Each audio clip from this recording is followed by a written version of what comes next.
निर्लज्जपणाचा कळस गाठत धावत्या ट्रेनमध्येच कपलचं अश्लील चाळे प्रवाशांसमोर केलं असं घाणेरडं कृत्य की सोशल मीडियावरती नेटकरी मात्र संतापले। मित्रांनो, सोशल मीडियावरती दररोज वेगवेगळे व्हिडिओ व्हायरल होत असतात। आता पुन्हा एकदा एक व्हिडिओ व्हायरल होत आहे। सोशल मीडियावर धावत्या रेल्वेमध्ये अश्लील चाळे करणाऱ्या प्रेमीयुगलांचा व्हिडिओ सोशल मीडियावरती प्रचंड व्हायरल होत आहे। या प्रेमीयुगलांनी निर्लज्जपणाची सीमाच ओलांडली असून अशा कृत्यामुळे कोणत्याही व्यक्तीला आता कुटुंबियासह रेल्वेमध्ये प्रवास करताना 10 विचार करावा लागणार आहे।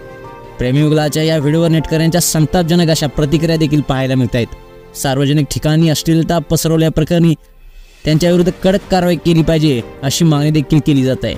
तुम्ही या व्हिडिओमध्ये पाहू शकताय, हे जोडपे लोकांसमोर निर्लज्जपणाची हद ओलांडताना दिसतंय। हे जोडपे रेल्वेच्या सीटवर आक्षेपार्ह अवस्थेत पडलेले दिसलेले असून जेव्हा टीटी पोहोचले आणि त्यांनी दोघांशी बोलण्याचा प्रयत्न केला तेव्हा त्यांना आश्चर्यकारक अशा प्रतिक्रिया मिळाली। व्हायरल होत असलेल्या व्हिडिओमध्ये असे दिसून येते की बहुतेक जागा रिकाम्या आहेत आणि कोचमध्ये मोजकेच प्रवासी आहेत। त्या सीटवर एक जोडपे पडलेलं आहे। हे जोडपे आक्षेपार्ह कृत्य करत आहे। दरम्यान टीटी तेथे पोहोचल्यावर या जोडप्यांनी न उठण्याचा प्रयत्न केला ना त्यांच्या हालचाली थांबवण्याचा प्रयत्न केला। पुढे व्हिडिओमध्ये पाहू शकताय, काही वेळानंतर एक मुलगी तिच्या कुटुंबासोबत समोरच्या सीटवर बसलेली दिसते। परंतु असे असूनही या जोडप्यावर काही परिणाम झालेला नाही आणि ते त्या सीटवर पडून राहिले आहेत। हा व्हिडिओ कोणीतरी रेकॉर्ड केला आहे जो सध्या सोशल मीडियावरती प्रचंड व्हायरल होत आहे।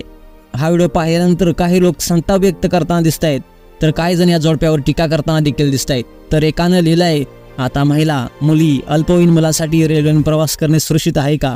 अशा जोडप्यांच्या कृत्यामुळे सगळ्यांना भीती वाटते। लोक या जोडप्याच्या बेजबाबदार आणि असभ्य वर्तनावर देखील टीका करत आहेत। मित्रांनो, तुम्हाला हा व्हिडिओ कसा वाटला नक्कीच कमेंट्स करा आणि एस एस स्पोर्ट्स या चॅनलला सबस्क्राईब देखील करा। धन्यवाद।